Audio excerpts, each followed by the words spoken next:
Right, you want me to give you more of what you're currently buying, but for less money. Let me see what I can do.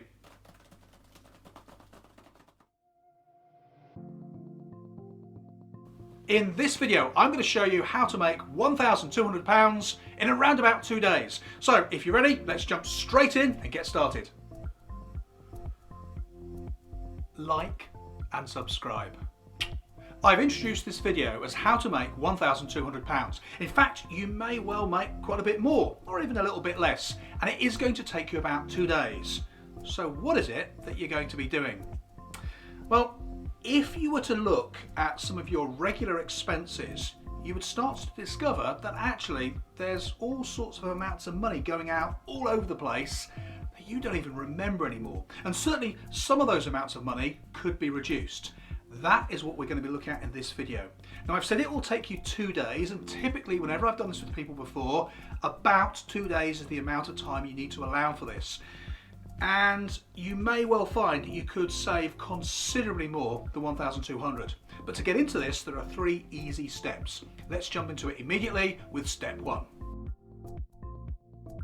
Now in step 1, what you're going to do is allow yourself a decent amount of time to do this.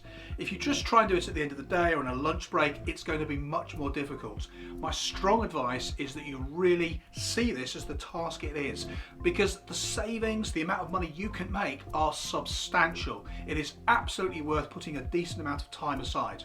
You're going to need your phone and a hands-free way of talking. Now, whilst that's not absolutely essential, I recommend it, because what you're going to be doing over this process as you get into it is spending a lot of time on the phone.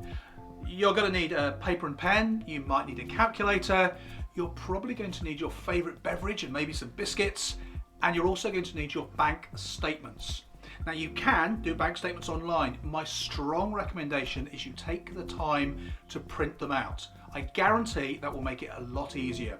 You need at least 3 months, 6 months is better, and for best results you want a year's worth of statements. Now, all of that I've just explained is step 1. When you've got all of that ready and you've got a day or 2 days to sit down and get involved, you can move on to step 2.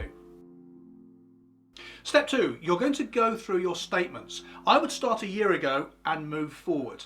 You're going to need your pen, and the first task is just to go through and look at all of the regular payments you're currently making that when you look at them you think, what is that? Now, this will surprise you, but the longer you've been on this planet, the more times you go online, the greater the chances there's going to be little subscriptions that are going out, little regular payments, things that you don't even remember setting up. So your first task is to go through and highlight and find all of these. And where possible, you probably want to get into your banking app, or you might need to phone up the bank and start deleting those regular payments. Some of them will be direct debits, they're easy. You just tell the bank to stop doing them. Some of them will be regular credit card payments. Now, these are a little bit more tricky, and often we get disincentivized to go and stop them. They're a bit awkward to find out, but that's why you've put aside this time. You're going to go through, find where the regular payment is set up, and then cancel it. Every time you cancel a regular payment, here's what I want you to do. On a piece of paper, write down what the monthly saving is. That's £5 or £10, and then work out what that is over 12 months. So if your very first subscription that you decided you no longer needed was £5 a month, you would write £5, which equals £60 over the course of 1 year. That is step 2. Once you've gone through step 2, you then move to step 3, and this is where the long hold times on the phone are going to be needed. When you've got rid of all the regular payments that you no longer need, you're going to start to look at the regular payments that you need, but you're wondering if you can get a better price. So typical examples would be mortgages, things like electricity or gas bills, phone bills, all of the regular payments you have to make. Here's what I want you to do. The first thing is to get an idea of what you could be paying. Now, this is where the comparison websites come in.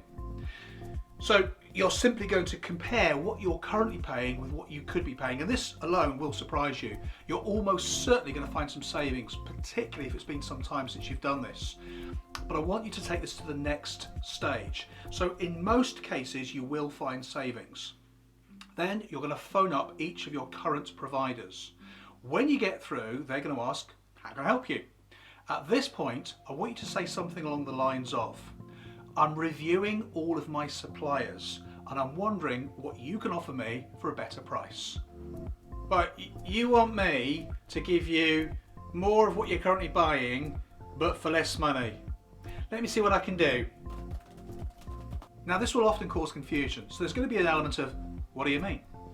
I just want you to repeat what I've just said. Well, I'm reviewing all of my suppliers. I'm looking for some better prices. What can you do for me to remain as your customer? Now mostly they're going to understand this after a bit, but occasionally they may even say, what do you mean? I want a better price or I'm going to move. And that's why you've checked the price comparison sites first. You know what you could be paying elsewhere. But rather than move everything, you're going to give your current suppliers the chance to beat those prices.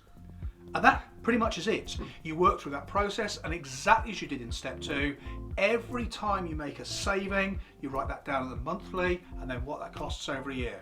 That is step 3. I've done a video all about discounts and how to make the most of them, and you can see it right here.